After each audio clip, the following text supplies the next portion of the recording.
I want to tell you what went wrong with those Range Rover brakes. It's just a quick video and it was so simple it's stupid. And it's thanks to Mark in Ontario that we worked it out, because he said, maybe you've put the pin in the wrong hole. Well, I thought about it and I thought, well, he said, oh, there's 2 holes in the pedal. And I didn't realise it. See, this is the original pedal box, but it wouldn't fit because it was too short into the Range Rover body. Oh, something like that, I can't remember now. But you can see there's the pedal look. And when you look at it from a side, when you're under the car, there's a hole there. But it's not until you pull the pedal back that you realise there's another hole here. It's got 2 holes. I put it in the wrong hole.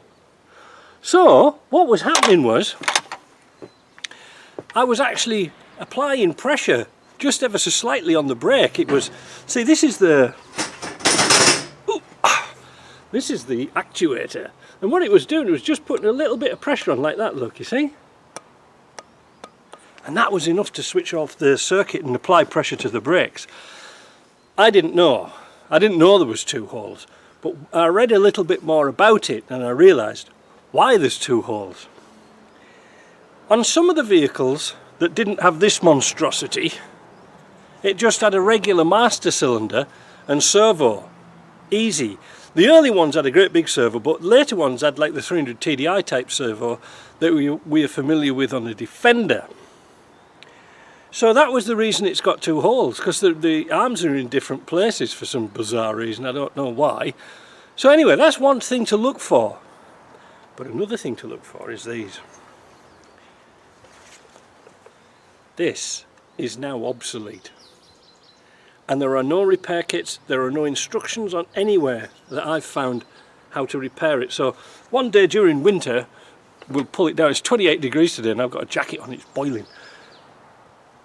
They're obsolete, but when they were available, they were £3,600 each.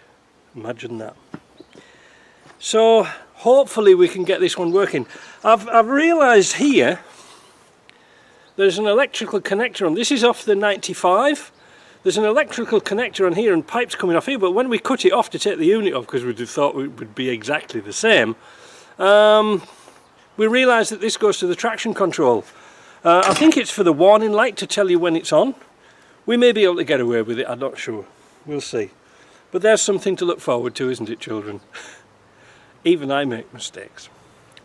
But fortunately, it was easy corrected, and now we have a pedal that is rock hard Hudson. So isn't that good? See you later.